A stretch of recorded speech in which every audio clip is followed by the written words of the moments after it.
Meron ako nabasang comment dito, Day. Sabi niya, wala namang perfect na relasyon. Mahalaga, nagkakaintindihan kayo at piliin nyo pa din ang isa't isa. Yes, totoo talaga to, Day. Alam naman nating lahat na wala naman talagang perfect na relasyon. Lalo na sa part namin, Day. 8 years na kasi kami. Diyos ko, sa mga nakasubaybay sa mga vlog ko dati, ay alam talaga to, Day. Ang dami naming pagsubok, ang dami naming nilaban, Day. Ang dami naming pinagdaanan, hirap, sakit, pait sa relasyon namin. Diyos ko, ilang beses na kaming magtangkang maghiwalay, Day. Pero yung lahat ng yan, Day, part lang yan sa isang relasyon. Lagi nating tatandaan, Day, na hindi titibay ang pundasyon natin kapag hindi tayo sinubok ng panahon. Alam nyo mga chares, marami talaga akong nakikitang relasyon na naghihiwalay dahil lang sa maliit na problema. Alam nyo yung tipong konting problema lang o konting away lang sa relasyon nila ay naghihiwalay na sila agad. Yun yung mga taong hindi alam ang tunay na meaning ng pagmamahal. Oy, sana all seryoso.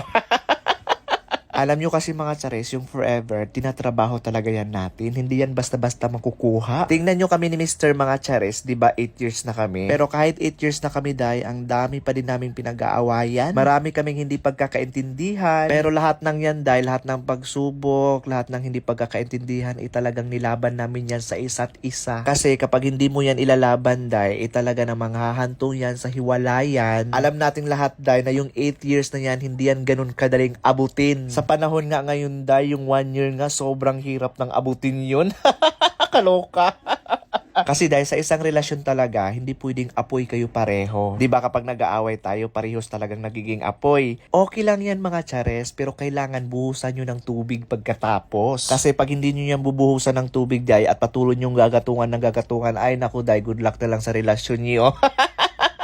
Mapapapost ka na talaga sa Facebook mo bigla, Day, na walang forever, nakakaloka. Sa part naman ng relasyon namin ni Mr. Day, ako talaga yung apoy, pero at the end of the day, ako rin yung nagiging tubig. Kasi, Day, ako talaga yung unang nakikipagbate. Alam mo yung tipong ayaw kong ma-end yung night or ayaw kong umabot na ng kinabukasan yung away namin. Gusto ko ngayon maayos na. 'Di ba? Sino-sino dito yung mga ganyan, yung mag-aaway kayo pero hindi niyo na papaabutin ng bukas. Kasi, Day, pag papaabutin ko pa ng bukas, Diyos ko, yung bukas, iba na namang away, iba na namang stress, madidepress na naman yung kefi ko.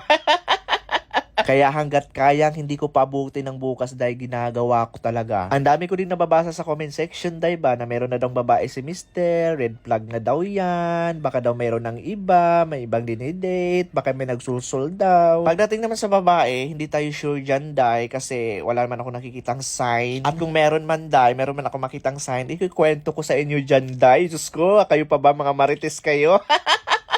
Pag meron, Day, kayo ang number 1 na makakaalam. Hindi ko ililihim sa inyo, Day, dahil itong content na to, ito yung reality show. Charis lang. Sana all reality show. So ayun na nga mga mare, yan lang yung lagi nating tatandaan na sa isang relasyon, hindi yan magiging forever kapag hindi kayo lumalaban. At lagi din natin tatandaan na hindi mabubuo ang relasyon kapag walang away at bangayan. At lagi natin tatandaan na ang buhay ay weather lang. Naging kuya Kim bigla, kaloka. So ayun, kung meron kayong mga tanong, Day, mag-comment lang kayo dyan at sasagutin natin. Pipili lang tayo ng mga sasagutin natin. O diba mga chares, chinika ko lang kayo ng malala, Day, pero luto na yung adobong paa natin na napakasarap, napakaanghang. Diyos ko. Talaga namang mapapadami na naman yung rice terraces natin, Day, kasi tingnan nyo naman yung adobong paa natin. My God. Alam nyo naman mga chares na sobrang paborito ko yan. Diyos ko. Pag ganyan pa naman yung ulam, Day, ay naku, Diyos ko, matataob na naman talaga ang kaldero, Day. Bababain sana namin si Mister para tawagin at kumain na. Pero ayan, eto na nga siya, umaakyat na nga. Natulog kasi to kanina pagdating niya galing sa trabaho, Day. At hinahayaan ko lang siyang matulog para naman kahit papano ay makabawi-bawi siya ng tulog. Lagi kasi siyang puyat, kaya kawawa naman kapag hindi natin pagpahingain. At dahil masarap nga yung ulam natin, Day, syempre mas masarap yan kapag may coke. O diba? Coke lang ng coke hanggang matigok. Tara mga chares, kain tayo.